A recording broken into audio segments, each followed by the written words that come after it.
Good afternoon. So today I want to talk about the difference between rheumatoid arthritis and ankylosing spondylitis. So I often get questions about the difference between the two or what they have in common, those sorts of things. And while they're both kind of under the umbrella of arthritic conditions, they do have their differences, albeit quite similar in terms of how a person kind of I guess feels with it. I'll do a couple of like headlines off the top just to kind of tell you exactly what each one does. So rheumatoid arthritis affects joints such as like your hands, wrists, and knees. And ankylosing spondylitis mainly targets the spine and the sacroiliac joint, leading to like postural issues effectively. But ankylosing spondylitis is also systemic, so it can get you anywhere that there's a tendon or a joint or anything like that. Right, so they both share a lot of symptoms such as stiffness, fatigue, weight loss. I'm still waiting for my weight loss, but it hasn't happened yet. But rheumatoid arthritis causes pain and swelling in smaller joints, whereas AS results in severe back pain and affects larger joints. Okay, that's kind of another headline there. As far as diagnosis goes, it involves physical examinations, how far you can bend down, reach up, how far you can bend over, in your back measurements and things like that. MRI scans, so the imaging scans, blood tests, those sorts of things. There's a myth that rheumatoid arthritis is more common in women and AS is more common in men, but don't listen to that. It is old myth, basically. So just ignore that. Basically, it's a silly little thing that has been around for years. But they're among the most common rheumatic conditions that you can possibly get, and they are autoimmune conditions causing inflammation. So where the inflammation can really hit is the smaller joints. With AS, it will hit the bigger joints. The RA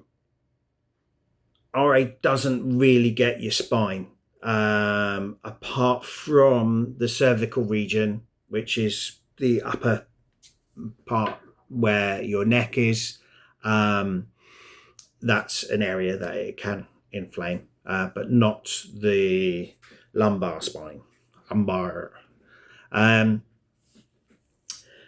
So also with ankylosing spondylitis, as well as the big like spine, sacroiliac joints, you can get inflammation and then therefore pain and stuff like that, and stiffness in like your shoulders, knees, toes, heads, ankles, ribs. There's something called costochondritis where your rib cage is inflamed, and that is quite nasty. In terms of the symptoms, there's a bunch of symptoms that they share. So stiffness first thing in the morning, you can get fever with them, fatigue, your weight can fluctuate all over the place, and and it's really, really odd. So one of the kind of end results of AS compared to RA is bamboo spine, because RA doesn't really affect the spine. Ankylosing spondylitis, the final kind of product of it is that your spine fuses together, and it's just called bamboo spine. So RA doesn't, you can't get, well, you may have both, for example. So that's the only time you would get bamboo spine, but don't quote me, I'm not a doctor. So in terms of who gets it, anyone. You can become, or these are both classed as disabilities here in the UK, and you can become disabled with these at any point in your life. It can just happen. Yeah. One day you can be just walking down the road and you can have either a virus or a trauma, whether that's physical or severe mental trauma or anything like that, and boom, that can trigger your immune system, and your immune system goes into kind of like a turbo kind of mode and wants to attack all your healthy cells. And that's effectively what's actually happening with your immune system, and it breaks down all the good stuff between your joints effectively. So it's pretty nasty. It's very painful. Yeah, I wouldn't wish it on anybody, basically. Yeah, I mean, with kind of the outlook on how people will live with this, there's treatment to manage it, both of these, but there aren't cures to manage these conditions. So in terms of just treatments, you've got non-steroidal anti-inflammatories, which both RA and AS can be prescribed for. Corticosteroids, again, both. Biologics, again, both.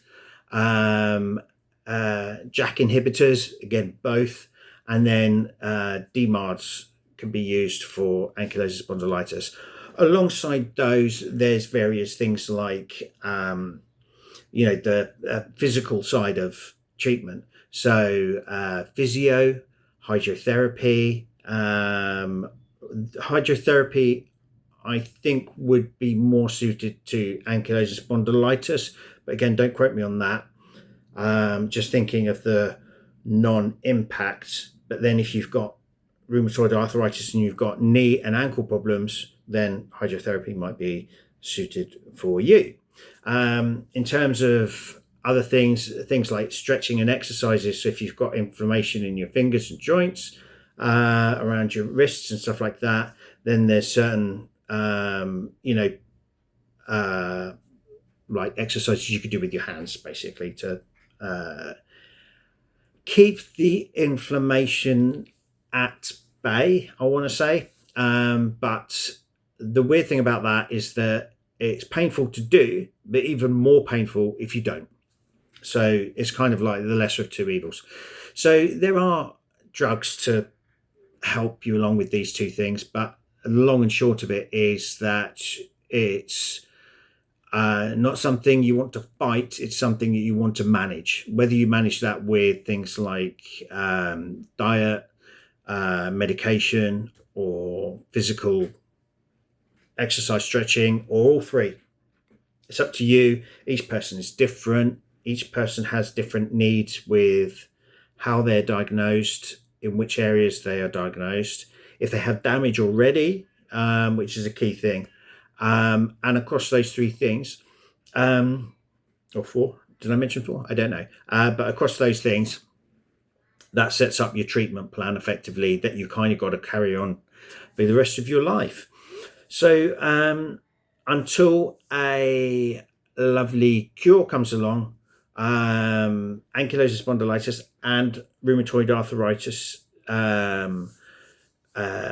warriors, we call us, are going to be fighting the cause and trying to, get something. And when it does come along, hopefully it'll be during, our lifetimes, and we can then see something positive come out of it. So that's me now for that video, and until next time, see you later.